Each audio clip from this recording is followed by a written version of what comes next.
সবাই মরে যাবো, আমরা সবাই, কেউ থাকবো না। এ জায়গা নয়। কিয়ামতের সময় আল্লাহ তাআলা মালাকুল মাউতকে বলবেন, সবার রূহ কবজ করে ফেলো, সবার, কেউ থাকবে না, সবার রূহ কবজ হয়ে যাবে। আল্লাহ মালাকুল মাউতকে বলবেন, মালাকুল মাউত কি অবস্থা? বলবে সব শেষ। মাইয়াব্বা, কে বাকি? মালাকুল মাউত বলবে জিনেরা বাকি, যাদেরকে দেখা যায় না। আল্লাহ বলবেন জিনদেরকেও শেষ করে ফেলো, রূহ কবজ করো। মালাকুল মাউত আজরাইল জিনদের রূহ কবজ করবে। ইয়া মালাকাল মাউত আখবিরনি মাইয়াব্বা, এবার বলো আর কে বাকি? মালাকুল মাউত বলবে, আল্লাহ মানুষগুলো সব শেষ, জিনগুলাও শেষ, এবার বাকি ইবলিস শয়তান। কে বাকি? ইবলিসরেও শেষ করো, ইবলিসও শেষ। আল্লাহ আবার জিজ্ঞেস করবেন, ইয়া মালাকাল মাউতি মাইয়াব্বা, আর কে বেঁচে আছে বলো? মালাকুল মাউত বলবে, আল্লাহ আপনার কথা অনুযায়ী পৃথিবীর সব মানুষের রূহ কবজ করলাম, সব জিনদের রূহ কবজ করলাম, ইবলিসের রূহ কবজ করলাম, এখন আছে শুধু ফেরেশতারা। আছে কারা? যাও ফেরেশতাদের রূহ কবজ করো, ফেরেশতাদের রূহ কবজ হয়ে যাবে। এবার আল্লাহ জিজ্ঞেস করবেন, ইয়া মালাকাল মাউত আখবিরনি মাইয়াব্বা। মালাকুল মাউত বলবে, আল্লাহ আপনার কথা মতো ধরে ধরে সব শেষ, ফেরেশতাও শেষ, 4 জন ছাড়া। কয়জন ছাড়া? জোরে বলেন, কয়জন ছাড়া? ইসরাফিল, জিব্রাইল, মিকাইল, আজরাইল। আল্লাহ এই 4 জন আমরা বাকি। আল্লাহ বলবে, যাও ইযহাব ইনতালিক ইলা জিবরিল ওয়াকবাদ রূহা, জিব্রাইলের রূহ কবজ করো। ইযহাব ইলা ইসরাফিল ওয়াকবাদ রূহা, ইসরাফিলের রূহ কবজ করো। ইযহাব ইলা মিকাইল ওয়াকবাদ রূহা, রূহ কবজ করো। ওই 3 ফেরেশতাও শেষ। এবার আল্লাহ তাআলা জিজ্ঞেস করবেন, ইয়া মালাকাল মাউত আখবিরনি মাইয়াব্বা, হে মালাকুল মাউত আর কে বাকি আছে বলো? মালাকুল মাউত বলবে, আল্লাহ আপনার কথা মতো মানুষগুলো শেষ, জিনগুলো শেষ, ইবলিস শেষ, আমার বাকি 3 ভাই ইসরাফিল, মিকাইল, জিব্রাইলও শেষ, শুধু আমি, শুধু আমি। আল্লাহ বলবেন, কেউ নাই? মালাকুল মাউত বলবে, না আল্লাহ কেউ নাই। এবার আল্লাহ তাআলা বলবেন, মালাকুল মাউত তুমি তো সবাই রে মারছো, এবার তুমি মরো, এবার তুমি মরো, তুমি মরো। শোনার সাথে সাথে মালাকুল মাউতের কাঁপুনি ছুটে যাবে, খিচুনি এসে যাবে ভয়ে। আল্লাহ বলবেন, কাঁপুনি দিয়ে তো লাভ নাই, কারণ কুল্লু নাফসিন যায়িকাতুল। রাব্বুল আলামিন বলবেন, মালাকুল মাউত কেঁদো না, এটাই দুনিয়ার বিধান, আমি আল্লাহর দেয়া বিধান, এটাই, জন্মালেই মরতে হয়। যাও, জান্নাত জাহান্নামের মাঝখানে একটা জায়গা আছে, জায়গাটার নাম হলো আরাফ। এই আরাফের মধ্যখানে যে দাঁড়া, ওখানে যে মালাকুল মাউত কাঁপতে থাকবে। মালাকুল মাউত বলবে, আল্লাহ সৃষ্টির শুরুতে যদি জানতাম, সৃষ্টির শুরুতে যদি জানতাম সবাইকে মৃত্যুদান করার পরে, রূহ কবজ করার পরে আমাকেও মরতে হবে, তাহলে এই কঠিন দায়িত্বের ব্যাপারে আপনার কাছে ক্ষমা চাইতাম। আজকে আমারও যে ভাগ্য বরণ করে নিতে হবে সৃষ্টির শুরুতে, আমি এটা কল্পনাই করতে পারি নাই। আল্লাহ বলবেন, নো টক, মুত ইয়া মালাকাল মাউত, মর, মরে যাও, মুত, মরে যাও। বলার সাথে সাথে মালাকুল মাউতও এক বিকট চিৎকার হাঁকিয়ে মরে যাবে। মালাকুল মাউতের চিৎকারটা সেদিন এত ভয়ঙ্কর হবে, বিষ্ণু ঈসা ইসলাম বলেন, ওই চিৎকারের আওয়াজ যদি পৃথিবীর মানুষেরা কান দিয়ে শুনতে পেত, তাহলে কিয়ামত সংগঠিত হওয়ার জন্য আলাদা করে ইসরাফিলের সিঙ্গার প্রয়োজন হতো না। ওই চিৎকারের আওয়াজে প্রতিটা মানুষ কানের পর্দা ফেটে ওই জায়গায় লাশ হয়ে পড়ে যেত। এবার ডানে বায়ে সামনে পেছনে উপরে নিচে কেউ নাই, একজন ছাড়া। জোরে বলতে হবে, তিনি কে? আল্লাহ তখন পৃথিবীকে একটা ডাক দিবেন, বলবেন, ইয়া দুনিয়া আইনা আনহারুকি, এই পৃথিবী তোর নদীগুলো কোথায়? ইয়া দুনিয়া আইনা আশজারুকি, এই পৃথিবী তোর গাছগুলো কোথায়? বটতলা। ইয়া দুনিয়া আইনাল জিবাল, তোর বড় বড় মাউন্ট এভারেস্ট পাহাড়, আলাস্কা পর্বতমালা, আলপস পর্বতমালা, এগুলো কোথায়? তুর পাহাড় আজকে কোথায়? ইয়া দুনিয়া আইনাল মুলুক, রাজা বাদশারা কোথায়, যারা ক্ষমতার দাপটে পা জমিনে ফেলতে চাইতো না? আইনাল জাবাবেরা, অত্যাচারী স্বৈর শাসকগুলো আজকে কোথায়? আজকে কোনো আওয়াজ নাই। আল্লাহ তখন হুঙ্কার দিয়ে বলবেন, লিমানিল মুলকুল ইয়াউম, who belongs the kingdom today. আল্লাহ চিৎকার দিয়ে বলবেন, আজকে ক্ষমতা কার?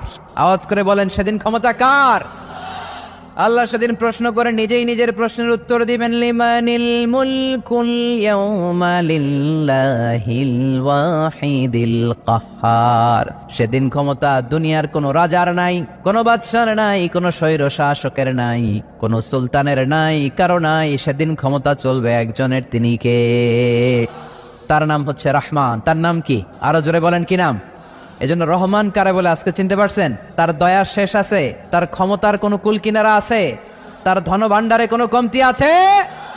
এজন্য লা বিশাইইন মিন নিআমিকা রাব্বানা নুকাযযিবু ফালাকাল হামদ, we don't deny any of your mercy and blessings, all praises to you. আল্লাহ তোমার কোন নিয়ামতকে আমরা অস্বীকার করি না। আল্লাহ প্রথমে ধমক দিয়ে বলছেন, এই মানব জাতি আর জিন জাতি, আমার কোন নিয়ামতকে অস্বীকার করবি? আমরা বলি কোনোটাই অস্বীকার করি না। সকল প্রশংসার মালিক একজন, তিনি কে? ইমাম বাইহাকি বলেন, আল্লাহর হাবিব সাল্লাল্লাহু আলাইহি ওয়াসাল্লাম ইরশাদ করেছেন, ইন্না লিকুল্লি শাইইন আরুস ওয়া আরুসুল কুরআনি সূরাতু আর-রাহমান। আলেম ওলামারা বলেন তো আরুস মানে কি? মাশাআল্লাহ, নববধূ। আরুস মানি নতুন বউ, আরুস মানি নতুন বউ, নববধূ। আল্লাহর হাবিব বললেন লিকুল্লি শাইইন আরুস, সবার একটা করে নববধূ হয়, আর কোরআনের নববধূর নাম সূরা আর-রাহমান। ইন্না লিকুল্লি শাইইন আরুস ওয়া আরুসুল কুরআনি সূরাতু আর-রাহমান। দুনিয়ার প্রত্যেকের জন্য আল্লাহ একজন করে নববধূ দান করেছেন। আল্লাহর কোরআনেরও একটা নববধূ আছে, এই কোরআনের নববধূর নাম সূরা আর-রাহমান। কোরআনের নববধূ, কোরআনের নতুন বউ, কোরআনের নতুন বউ। কেন আল্লাহ এত সূরা থাকতে, 114টা সূরা থাকতে আর রহমানকে কোরআনের নববধূ বললেন? এর কারণ নববধূ যেমনি বাসর রাতে হাতে পায়ে আলতা মেখে, বেনারসি শাড়ি পরে, জুয়েলারি অর্নামেন্টস পরে, পার্লারিং করে, মেকআপ করে হাজবেন্ডের জন্য নিজেকে আল্লাহ উজাড় করে সাজিয়ে দিয়েছেন। এজন্য এই সূরার নাম হচ্ছে আরুস আল কোরআন। কোরআনের নববধূ, সবকিছুর নববধূ আছে। আর কোরআনের নববধূর নাম সবাই বলেন আর রহমান। এবার আমরা জানবো কোন প্রেক্ষাপটে এই সূরাটা নাজিল হয়েছে। আল্লাহর হাবিব সাল্লাল্লাহু আলাইহি ওয়াসাল্লাম মক্কার কুরাইশদেরকে বলতেন, আল্লাহর ইবাদত করো, আল্লাহর জিকির করো, আল্লাহর সেজদা দাও। বলতে বলতে হঠাৎ বলতে আরম্ভ করলেন, রহমানের ইবাদত করো, রহমানের জিকির করো। রহমান দিন বলছো আল্লাহ, এখন তো রহমান, আসলে কোনটা? আল্লাহরে তো চিনি, রহমানরে তো চিনি না। এতদিন আল্লাহ আল্লাহ বলেছে, আল্লাহকে তো আমরা সবাই চিনি না রহমানকে। ওয়া ইযা কিলা লাহুমুসজুদু লির-রাহমানি ক্বালু ওয়া মার রাহমান। বিশ্বনবী যখন মক্কার জমিনে কাফেরদেরকে বলল, তোমরা রহমানের পায়ে সেজদায় লুটিয়ে পড়ো, কাফের মুশরিকরা বলতে আরম্ভ করলো, রহমানকে, রহমানরে চিনি না, রহমানরে জানি না। আল্লাহরে চিনি, রহমানকে, আল্লাহকে রহমানরে চিনোস না? তাহলে চিনাই দেই তারা। তখন চিনানোর জন্য আল্লাহ এই সূরাটা নাজিল করলেন। সূরার নাম সূরা আর-রাহমান।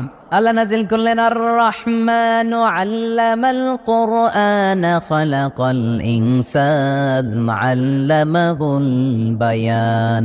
আল্লাহ বলে, রহমানরে চিনো না, রহমানরে তোমরা জানো না। ও মক্কার কাফিরেরা, কুরাইশেরা, রহমান কি তোমরা জানতে চাও? তোমাদের জ্ঞাতার্থে রহমান নামে একটা সূরা কোরআনে আমি নাজিল করে দিলাম। কাফেরদেরকে চেনানোর জন্য আল্লাহ নাজিল করলেন আর রহমান।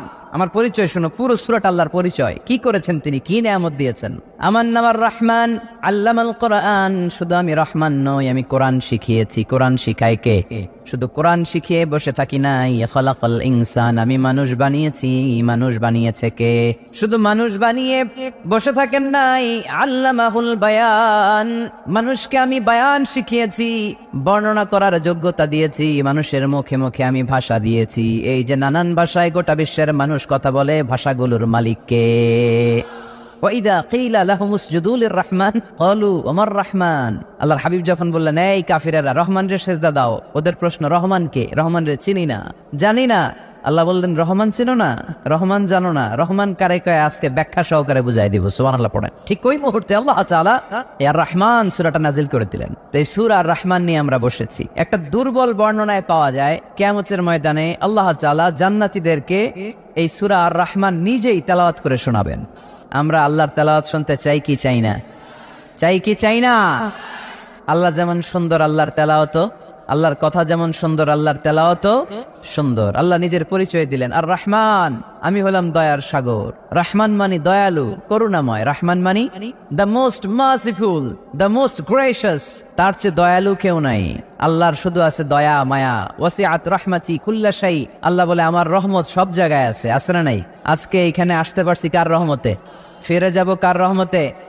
বেঁচে আছি কার দয়ায়? আল্লাহর দয়া ছাড়া আকাশ থেকে এক ফোঁটা বৃষ্টি ঝরে না। আমার আল্লাহর দয়া ছাড়া গাছের একটা পাতা ঝরে না। আমার আল্লাহর দয়া ছাড়া এক ফোঁটা শ্বাস নিঃশ্বাস কেউ নেয়ার ক্ষমতা রাখে? এজন্য আল্লাহ বললেন, আমি দয়ালু, আমি দয়ার সাগর, আমি মায়ার সাগর। আমার চাইতে বেশি দয়ালু কেউ হতে পারে না। আরশের মধ্যে আল্লাহ লিখে রেখেছেন, সাবাকাত রাহমাতি গাদাবি, আমার রাগ আছে, আবার আমার দয়াও আছে, কিন্তু আমি আল্লাহর রাগের চেয়ে দয়া বেশি। আমার আল্লাহর রাগ আছে না নাই? দয়া আছে না নাই? কিন্তু বেশি কোনটা? জোরে কন, আরো জোরে। আমার আল্লাহর দয়া বেশি, অনেক দয়া, এত মায়া। আমি আমারে কত ভালোবাসি, তার চেয়ে আমারে বেশি ভালোবাসে কে? আমার আম্মা আমাকে কত ভালোবাসে, তার চেয়ে আমাদেরকে বেশি ভালোবাসে কে? খেয়াল রাখবেন, আল্লাহর দয়া ছাড়া পৃথিবীতে আমাদের বেঁচে থাকা সম্ভব, আল্লাহর দয়া ছাড়া আমাদের জান্নাতে যাওয়া সম্ভব। বিশ্বনবী বললেন, মান্নু কিসা উযিবা, কিয়ামতের দিন যাদের হিসাব নেওয়া হবে ওই বেটা শেষ, ওই বেটা শেষ। আল্লাহ যদি বলে, এই নামাজ পড়লি না কেন, রোজা রাখলি না কেন, খাদ্যে ভেজাল দিলি কেন, ওজনে কম দিলি কেন, মাছে ফরমালিন দিলি কেন, যৌতুকের জন্য বউ পিটাইলি কেন, টেবিলের নিচ দিয়ে ঘুষ নিলি কেন, একটা একটা করে যদি আল্লাহ ধরে, একটা একটা করে যদি আল্লাহ জিজ্ঞেস করে, আমাদের উত্তর দেওয়ার কোনো সুযোগ আছে? চিল্লায় বলেন আছে? আর যদি আল্লাহ একটু আমাদেরকে দয়া করে, আর যদি আমার আল্লাহ আমার একটু মায়া করে, আর যদি আল্লাহ তাআলা আমার একটু রহম করে, কেউ আমারে ঠেকায় রাখতে পারবে? বিচার করলে আমরা মাফ পাওয়ার কোনো সুযোগ রাখি না, শুধু দয়া করলে মায়া করলে জান্নাতে ঢুকতে পারবো, ঠিক কি না? এজন্য বিশ্বনবী বলছেন, মান্নু কিসা উযিবা, যার হিসাব আল্লাহ তাআলা নেওয়া শুরু করবেন সে হালাক হয়ে যাবে, মান্নু কিসা হালাকা, সে ধ্বংস হয়ে যাবে। হিসাব আল্লাহ যদি চেয়ে বসে, বাঁচার কোনো উপায়? আম্মা জানা এসে বললেন, ইয়া রাসূলুল্লাহ, ইয়া হাবিবাল্লাহ, তাহলে আপনিও কি ঢুকবেন না? বিশ্বনবী বললেন, না আমিও না, আল্লাহর রহমত ছাড়া আমি বিশ্বনবীও জান্নাতে ঢুকবো না, তবে সেদিন আল্লাহর রহমত আমারে চারদিক থেকে ঘিরে রাখবে। তিনি দয়ার সাগর, তিনি মায়ার সাগর, তিনি ভালোবাসার সাগর, তার দয়ার শেষ নাই, তার মায়ার শেষ নাই। আপনার পাপ যদি হয় খালের পানির সমান, বিলের পানির সমান, আমার আল্লাহর দয়া সাগরের পানির সমান। আমার আপনার গুনাহ যদি হয় পাহাড়ের সমান, আমার আল্লাহর দয়া আকাশের সমান। আমার গুনাহ যদি হয় আকাশের সমান, আমার আল্লাহর দয়া তার আরশের সমান। এজন্য আল্লাহ নিজের পরিচয় প্রথমে দিলেন, আমি দয়ালু, ভয় পেও না, লা তাইআসু মির রাহিল্লাহ, আমার রহমত থেকে তোমরা নিরাশ হয়ে যেও না, আমার ভালোবাসা থেকে নিরাশ হয়েও না। ও ময়মনসিংহের যুবক ছেলেরা, কত পাপ তুমি করেছো, কত হিন্দি সিনেমা দেখেছো, কত ব্লু ফিল্ম তুমি দেখেছো, কত মিথ্যা তুমি বলেছো, কত গুনাহ তুমি কামিয়েছো, কত জুলুম তোমার নফসের উপরে করেছো। জেনে রাখো, তোমার গুনার জুলুম যত বড়ই হোক, আল্লাহর কসম, আল্লাহর দয়া ক্ষমা তার চেয়েও বড়। যায় নামাজ বিছিয়ে দাও, চোখের পানি ছেড়ে দাও, কেঁদে কেঁদে আল্লাহরে বলো, গোলামের অভাব নাই, অনেক গোলাম আছে, কিন্তু তুমি ছাড়া মাওলা আমার আর কেউ নাই, তুমি ছাড়া কেউ আর আমারে ক্ষমা করে না, আমি ছাড়া অনেক বান্দা তোমার আছে, অনেক বান্দি তোমার আছে, কিন্তু তুমি ছাড়া আমার কেউ নাই। এই কথা বলে চোখের পানি ছেড়ে দাও, চোখের পানি ছাড়ার সাথে সাথে গুনাহ মাফ করে কে? চোখের পানির এত কারিশমা, অনুতপ্ত বান্দা যখন কেঁদে কেঁদে চোখের পানি ঝরায়, তার চোখের পানি চোখবে, নাকের ডগাবে, মাটিতে পড়ার আগে ওই বান্দার সব গুনাহ আল্লাহ মাফ করে দেয়। এজন্য আল্লাহ বললেন, আমি রহমান, আমার দয়ার শেষ নাই, আমি আল্লাহর মায়ার শেষ নাই, আমি হলাম দয়ার সাগর। আল্লাহ তাআলার দয়ার শেষ নেই, আল্লাহর মায়ার শেষ নেই, তিনি মায়ার সাগর। এজন্য মক্কার কাফির মুশরিকদেরকে বোঝানোর জন্য আল্লাহ প্রথমেই যেই পরিচয়টা দিলেন, তিনি বললেন, আমি দয়াময়। তোমরা রহমানকে চিনো না, রহমানকে জানো না, আমি মেহেরবান, আমি দয়ার সাগর, আমি মায়ার সাগর, আমার দয়ার কোনো শেষ নাই, কোনো সীমা নাই। চিল্লায় বলেন ঠিক কি না? এজন্য আল্লাহ প্রথমে পরিচয় দিলেন আর রহমান, আমি দয়ার সাগর, আমি মায়ার সাগর। 2 নাম্বার পরিচয় আল্লাহ দিলেন আল্লামাল কোরআন, আমি শুধু দয়ার সাগর নই, তোমাদের হেদায়েতের জন্য আমি কোরআন নাজিল করে দিয়েছি, যাতে মিসগাইডেড না হও, পথ হারা যাতে না হও। আমি দয়ার সাগর হয়ে বসে থাকলে তো হবে না, তোমাদেরকে তো গাইডলাইন দিতে হবে, তোমরা যাতে গাইডেড থাকো to the right way, to the right sense of direction. এজন্য আমি তোমাদের হেদায়েতের জন্য কোরআন নাজিল করেছি, তোমাদেরকে আমি কোরআন শিখিয়েছি। এজন্য দুনিয়াতেও যারা কোরআন শিখায় তাদের মর্যাদা বাড়ায় দেয় কে? বিশ্বনবী বললেন, খায়রুকুম মান তাআল্লামাল কোরআন ওয়া আল্লামা, তোমাদের মধ্য থেকে ওই ব্যক্তি আল্লাহর কাছে সবচাইতে বেশি সেরা, যে নিজে কোরআন শিখে অন্যরে শিখায়া দেয়। আপনি কোরআন শিখলে আপনি সেরা, আবার আপনি যদি শিখায়া দেন তবেও আপনি সেরা। এজন্য কোরআন শিখানোর চেয়ে শ্রেষ্ঠ কাজ হয় না। আপনি যদি কাউরে শুধু সূরা ফাতিহাটা শিখান, কোন সূরা, ওই লোক যতবার জীবনে সূরা ফাতিহা পড়বে তার একটা পার্সেন্টেজ সওয়াব আমলনামায় আপনার আছে না নাই? আবার ওই লোক যদি কাউরে এই সূরা ফাতিহাটা শিখায়, আবার যারে শিখালে এ যদি আবার আরেকজনরে শিখায়, এভাবে যতজনকে শিখাবে প্রত্যেকের সওয়াব থেকে একটা পার্সেন্টেজ সওয়াব আপনার আমলনামায় দিয়ে দিবে কে?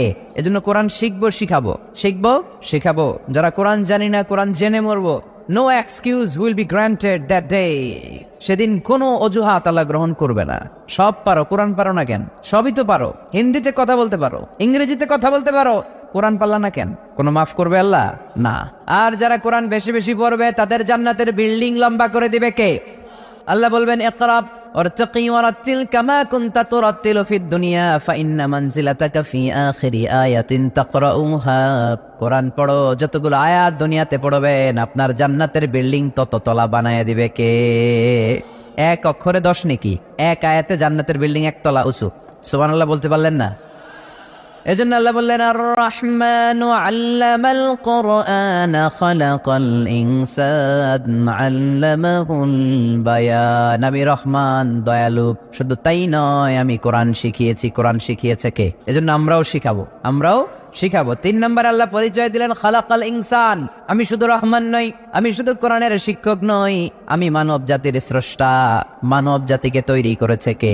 গোটা বিশ্বের মানুষগুলো, বিজ্ঞানীগুলো কত কিছু বানায়। মানুষগুলো মাইক বানায়, মোবাইল বানায়, ক্যামেরা বানায়, কম্পিউটার বানায়, জেট প্লেন বানায়, স্যাটেলাইট চ্যানেল বানায়, কিন্তু একটা মানুষ আরেকটা মানুষ বানাতে পারে নাকি? মানুষ বানাতে পারে একজন, তিনি কে? খালাকাল ইনসান, তিনি মানুষ বানিয়েছেন। মানুষ বানানোর আবার 3 সিস্টেম। কয় সিস্টেম? সবাই বলেন। সিস্টেম নাম্বার 1, বাবাও নাই মাও নাই। সাইয়েদনা ইব্রাহিম আলাইহিস সালাম, বাবা আছে মা আছে। সিস্টেম নাম্বার 2, মা আছে বাবা নাই। সাইয়েদনা ঈসা আলাইহিস সালাম। সিস্টেম নাম্বার 3, আমরা সলিমুদ্দি কলিমুদ্দি যারা আছে, আমাদের মাও আছে বাবাও আছে। আবার আদম আলাইহিস সালামকে আল্লাহ তৈরি করলেন 3 সিস্টেমে। কয় সিস্টেম? সিস্টেম নাম্বার 1, মাটি নেয়া হলো, যেহেতু খালিকুম বাশারাম মিন তিন, মাটি থেকে তৈরি।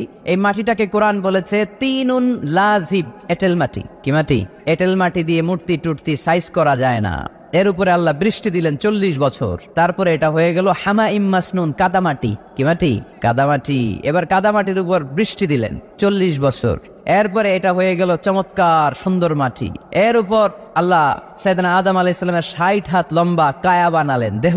আদম আলাইহিস সালাম লম্বায় কয় হাত? 60 গজ বা 60 হাত। এবং আমরাও যারা জান্নাতে ঢুকবো আমাদের সাইজ 60 হাত লম্বা বানায় দিবে কে? সেই বুখারীর বর্ণনা, লাম্মা খালাকাল্লাহু আদামা ওয়া কানা তুলুহু 60 যিরাআন। যখন আল্লাহ তাআলা আদম আলাইহিস সালামকে বানালেন, 60 হাত লম্বা করে বানালেন। বানানোর পরে ওই মূর্তির উপর, ওই দেহের উপর আল্লাহ তাআলা সূর্যের প্রখর কিরণ আর তাপ দিলেন 40 বছর। কয় বছর? এই 3 ধাপে সাইয়েদনা আদম আলাইহিস সালামকে বানানোর পরে রূহের ফুৎকার দিলেন, আর সাইয়েদনা আদম আলাইহিস সালাম কথা বলতে শুরু করলেন। পড়েন সুবহানাল্লাহ। আবার আমাদের সৃষ্টিরও 3টা ধাপ। 1 নাম্বার ধাপ নুতফা, আরেক নাম্বার ধাপের নাম হলো আলাকা, আরেক নাম্বার ধাপের নাম হলো মুদগাহ। প্রথমে ছিলাম নাপাক পানি, তারপরে হয়ে গেলাম জমাটবদ্ধ রক্তপিণ্ড, তারপরে হয়ে গেলাম গোশতপিণ্ড। নাপাক পানি থেকে রক্তপিণ্ড হলাম, রক্তপিণ্ড থেকে গোশতপিণ্ড হলাম। মায়ের পেটের ভেতরে, এই গোশতের ভেতরে আমার কঙ্কালটা ঢুকায় দিল কে? এরপর চামড়া দিয়ে আমারে প্যাকেট করা হলো। ফাতাবারাকাল্লাহু আহসানুল খালিকিন। সুন্দর করে দুনিয়ার বুকে আসার তৌফিক আমারে দিল কে? ওয়ালাকাদ খালাকনাল ইনসানা মিন সুলালাতিন মিন তিন সুম্মা জাআলনাহু নুতফাতান ফি ক্বারারিন মাকিন সুম্মা খালাকনান নুতফাতা আলাকাতান ফাখালাকনাল আলাকাতা মুদগাতান ফাখালাকনাল মুদগাতা ইযামা ফাকাসাওনাল ইযামা লাহমান সুম্মা আনশা'নাহু খালকান آخر فتبارك الله أحسن الخالقين। পড়েন আল্লাহু আকবার। আমাদের সৃষ্টি শৈলীর বর্ণনা আল্লাহ দিলেন। নাপাক ছোট্ট পানি ছিল মায়ের জরায়ুর দেয়ালে, লেগেছিল জোকের মতো, ব্যাঙের বাচ্চার মতো। আস্তে আস্তে আমি বড় করলাম রক্তের পিণ্ড, সেখান থেকে গোশতপিণ্ড, গোশতপিণ্ডের ভেতরে তোমার কঙ্কাল দিয়ে দিলাম, তারপরে তার উপরে দিয়ে গোশত দিয়ে চামড়া দিয়ে প্যাকেট পড়ালাম। 8 মাস 9 মাস 10 মাস পরে দুনিয়ার বুকে আমাকে নবজাতক শিশু হয়ে দুনিয়ার বুকে আসার তৌফিক দিলেন কে? খালাকাল ইনসান। তিনি মানুষ বানিয়েছেন। তিনি শুধু দয়াময় নয়, তিনি শুধু কোরআনের শিক্ষক নন, তিনি মানুষের সৃজনকারী, সৃষ্টিকারী। এজন্য আল্লাহ বলেন, আমি রহমান আল্লামাল কোরআন, আমি কোরআন শিখিয়েছি। খালাকাল ইনসান, আমি মানুষ বানিয়েছি। আল্লামাহুল বায়ান, আর মানুষকে বয়ান শিখিয়েছি। বয়ান শিখেছে কে? তিনি বয়ান শিখিয়েছেন। এই কথা বলার যোগ্যতা দিয়েছে কে? বিষ্ণু ঈসা ইসলাম যে কথা বলতেন, বয়ান করতেন, শিখাইছে কে? এই যে আমরা কথা বলি বিভিন্ন জন বিভিন্ন ভাষায়, শিখিয়েছে কে? বিষ্ণু ঈসা ইসলাম বলেন, ইন্না মিনাল বায়ানি লা সিহরা, নিশ্চয়ই এই বায়ানের মধ্যে আছে জাদু, বর্ণনার মধ্যে জাদু আছে। কথা বলার মতো, বলতে পারলে মানুষ চাতক পাখির মতো তাকিয়ে থাকে, আসরা নাই, ঘাড় নাড়ায় না, তাকিয়ে থাকে, কারণ এটার মধ্যে জাদু আছে। এটা অনেকদের আছে, যারা বক্তা আলোচক, তারা তাদের মধ্যে এটা আছে, আবার ক্যানভাসার যারা এদের মধ্যেও আছে। রাস্তায় ওঠেন না, 10 টাকা 10 টাকা, নিজের জন্য নেন, ঘরের জন্য নেন, সবার জন্য নেন, মাত্র 10 টাকা। তো কম দাম পাইয়া 10 টাকার নোট দেয়া দিতেছে, দেন 10 টাকা, পকেটে আবার পকেট মারা নিয়ে যেতেছে 20 টাকা, আছে না নাই? এর জন্য ক্যানভাসারদের থেকে কিছু কিনতে গেলে সাবধান। ইন্না মিনাল বায়ানি লা সিহরা, বয়ানে আছে জাদু, কথার মধ্যে জাদু আছে। এই ভাষাটা আমরা বানাই নাই, সবগুলো ভাষার মালিক একজন, তিনি কে? ইংরেজরা যখন ইংরেজিতে বলে আফ্রিকানরা বোঝে না, আফ্রিকানরা যখন বলে মালয়েশিয়ানরা কিছু বোঝে না, মালয়েশিয়ান লোকেরা মালয় ভাষায় কথা বলে, পাকিস্তানিরা বোঝে না, পাকিস্তানিরা যখন উর্দু বলে আরবরা বোঝে না, আরবরা যখন আরবি বলে চাইনিজরা বোঝে না, আবার চাইনিজরা দেখবেন ইয়াং ফিয়াং শিয়াং শিয়াং, ইয়াং জিয়াং ফিয়াং শিয়াং, এগুলো হচ্ছে চাইনিজ ভাষা, এগুলো বললে আবার ইংরেজরা কিছু বোঝে না। গোটা ওয়ার্ল্ডে এভাবেই ভাষার বিবর্তন, ভাষার চলমান গতিটা এমনই। আমি তো মিশরে পড়াশোনা করেছি, students of more than 100 nationalities, 100টারও বেশি দেশের ছাত্র আমরা একসাথে পড়তাম। তো প্রথমে যাওয়ার পরে দেখতাম এই ভাষার সৌন্দর্য। আমি বললে ইন্ডিয়ানরা বোঝে না, ইন্ডিয়ানরা বললে আরবরা বোঝে না, আরবরা বললে আফ্রিকানরা বোঝে না, প্রত্যেকের ভাষায় কথা বলতেছে। সুবহানাল্লাহ পড়েন। এটা তো ইন্টারন্যাশনাল লেভেল। আপনি ন্যাশনাল লেভেলে আসেন, এই বাংলাদেশে আপনাদের কিশোরগঞ্জের সাথে, আপনাদের ময়মনসিংহের সাথে অন্য জায়গার অমিল আছে না নাই? আপনারা শেষে একটা টান দেন না, খাইছুইন, করছুইন, যাইবাইন, ভালো আছুইন। তো এটা গড়ে উঠেছে যুগে যুগে। We are proud of it. এই আঞ্চলিকতা আমরা ভালোবাসি, এটা বাংলাদেশের সৌন্দর্য। এই যে কাইবাইন, কানা কাইছুইন না কাইবাইন, এই যে আপনারা বলেন, অসাধারণ লাগে। তারপরে আপনি ঢাকাতে যান, আরেক ভাষা। সিলেটে যান, খাওয়ারে কয় খানি, সিলটি খানি বলে তারা। এরপরে আপনি চট্টগ্রামে যান, ভিন্ন ভিন্ন শব্দ, অসাধারণ। আমরা যেটা বলি ভালো, এরা ওইটারে বলে গম। আমার কাছে ভালো লাগে না, এরা বলে আত্তে গম নলার, আত্তে গম নলার, মানে আমার কাছে ভালো লাগে না। দেখেন, একই দেশের মধ্যে কত শব্দের বৈচিত্র্য, কত ভাষার বৈচিত্র্য। আপনি বিদেশ বাদ দেন না, আমাদের দেশেও খেয়াল করেন, নোয়াখালীতে আরেক ধরনের, সুবহানাল্লাহ পড়েন। রাজশাহীতে গেলে আরেক ধরনের। যাবেন, দেশ ঘুরবেন, নিজের দেশকে চিনেন, নিজের সংস্কৃতিকে জানেন, নিজের ভাষা যে কত সমৃদ্ধ, আমাদের ভাষা শৈলী, আপনি অবাক হবেন। তো এই আল্লামাহুল বায়ান, এই ভাষার ভিন্নতা, এগুলো আমাদেরকে শিক্ষা দিয়েছে কে? এজন্য আল্লাহ কোরআনে বললেন, ওয়ামিন আয়াতিহি খালকুস সামাওয়াতি ওয়াল আরদি ওয়াখতিলাফু আলসিনাতিকুম ওয়া আলওয়ানিকুম ইন্না ফি যালিকা লাআয়াতিন লিল আলিমিন। নিশ্চয়ই আল্লাহ তাআলার অসাধারণ সৃষ্টি শৈলীর মধ্যে একটা সৃষ্টি শৈলী হলো আকাশ জমিন সৃষ্টি, আরেকটা সৃষ্টি শৈলী হলো ভাষার ভিন্নতা, 3 নাম্বার সৃষ্টি শৈলী হলো গায়ের রঙের ভিন্নতা। সুবহানাল্লাহ। আমরা এখানে যদি 1 লক্ষ লোক হই, আমাদের একজনের গায়ের চামড়ার কালারের সাথে আরেকজনের মিল আছে? আমারটা একরকম, ওনারটা আরেক রকম, হুজুরেরটা আরেক রকম, হুজুরেরটা আরেক রকম, এই ছোট বাচ্চারটা আরেক রকম। একজনের স্কিনের রঙের সাথে আরেকজনের স্কিনের রঙের মিল নাই, একজনের চেহারার সাথে আরেকজনের চেহারার মিল নাই। এতগুলো ডিজাইন আল্লাহ পাইলো কই? সুবহানাল্লাহ কইতে মনে চায় না? এজন্য আল্লাহ বললেন, আল্লামাহুল বায়ান, আমি বয়ান শিক্ষা দিয়েছি, আমি তোমার জিহ্বা দিয়েছি, চোখ দিয়েছি। আলাম নাজআল লাহু আইনাইনি ওয়া লিসানান ওয়া শাফাতাইন ওয়া হাদাইনাহুন নাজদাইন। আল্লাহ বললেন, আমি কি তোরে চোখ দেই নাই, নাক দেই নাই, আমি কি তোরে জিহ্বা দেই নাই, আমি কি তোরে মনের ভাব প্রকাশ করার জন্য সুন্দর একটা ভাষা দেই নাই? সুবহানাল্লাহ পড়েন। তাহলে ভাষার মালিক কে? এ ভাষা নাজিল করেছে কে? এরপর আল্লাহ বললেন, আশ-শামসু ওয়াল কামারু বিহুসবান, সূর্য আর চাঁদ, এই দুইটাকে আমি বানিয়েছি হিসাব করার জন্য। এগুলা নিজ নিজ হিসাবে চলে, কেউ কারো গায়ে ধাক্কা লাগে না। জীবনে কোনোদিন শুনেছেন নাকি চন্দ্রের সাথে সূর্যের ধাক্কা? চন্দ্রের সাথে সূর্যের ধাক্কা লাগে 15 জন নিহত। শুনছেন কোনদিন? লাশ-শামসু ইয়ানবাগি লাহা আন তুদরিকাল কামারা ওয়ালাল লাইলু সাবিকুন নাহার ওয়া কুল্লুন ফি ফালাকিন ইয়াসবাহুন। প্রবল জ্ঞানী হইবে যাহারা, আপন জ্ঞানেতে বুঝিবে তাহারা। রাত্রি পারে না আগে যাইবার, দিনের স্থান করে অধিকার। সূর্য লাগে না চন্দ্রের গায়েতে, চন্দ্র বাঁধে না সূর্যের গায়েতে। যে যাহার স্থান দখল করিয়া, ঘুরিতেছে আপন প্রভুকে ডরিয়া। ঠিক না? আকাশ জমিনে চন্দ্র সূর্য একটা সত্তারে ডরায়, চিল্লায় বলতে হবে, তিনি কে? আবার আল্লাহ বললেন, ওয়াজআলাল কামারা ফীহিন্না নূরান ওয়াজআলাশ শামসা সিরাজা। রব্বুল আলামিন চাঁদকে বানিয়েছেন দ্যুতি স্বরূপ, সূর্যকে বানিয়েছেন জ্যোতি স্বরূপ। চাঁদের আলোর মধ্যে তেজ নাই, আছে, কিন্তু সূর্যের আলোতে তেজ আছে না নাই? চাঁদকে আল্লাহ অনেকটা বানিয়েছেন ডিম লাইটের মতো। কি লাইট ময়মনসিংহে নাই না? ডিম লাইটে খুব গরম লাগে না? কোনো গরম লাগে? বরং আরাম লাগে, তাই না? কি সুন্দর ডিম লাইট। তো চাঁদ হচ্ছে ডিম লাইট। ডিম লাইট মিটিমিটি জলে, এটা আকাশে টাঙিয়ে দেওয়া প্রাকৃতিক ক্যালেন্ডার, তাই না? কারণ এই ক্যালেন্ডার দেখে দেখে যেমনি আমরা কাজ করি, তেমনি চাঁদ দেখে আমরা রোজা রাখি, চাঁদ দেখে আমরা ঈদ করি, চাঁদ দেখে শরীয়তের সব কার্যক্রমগুলো পরিচালনা করে। চিল্লা এখন ঠিক কিনা? এজন্য বিশ্বনবী বললেন সুমু লিরুইয়াতিহি ওয়া আফতিরু লিরুইয়াতিহি, চাঁদ দেখে তোমরা রোজা রাখো, আবার চাঁদ দেখে রোজা ভাঙো। চাঁদের পালকিতে চড়িয়ে ঈদকে আমাদের জন্য নাজিল করে কে? আল্লাহ বললেন আশ-শামসু ওয়াল কামারু বিহুসবান, চাঁদ সূর্য তাদের নিয়ম মেনে চলে, এটা দেখে আমরা হিসাব করি। ওয়ান নাজমু ওয়াশ-শাজারু ইয়াসজুদান, বৃক্ষলতা তারকারাজি সবকিছু একটা সত্তারে সিজদা দেয়, তিনি কে? কিন্তু আমরা দেখি না। আমরা দেখি তারা যে আল্লাহরে সিজদা দিল, কে কে দেখছেন? গাছ যে আল্লাহকে সিজদা দেয়, কে কে দেখছেন? দেখি নাই, কারণ আমাদের ওই চোখ তো নাই। ওই চোখ থাকলে ঠিকই দেখা যেত, ঠিক কিনা? অস্ট্রেলিয়ায় একটা শহর আছে নাম সিডনি, কি নাম?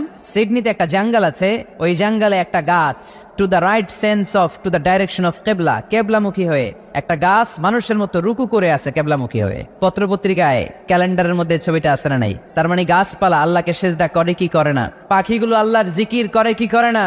নদীগুলো আল্লাহর তাসবিহ পড়ে কি পড়ে না?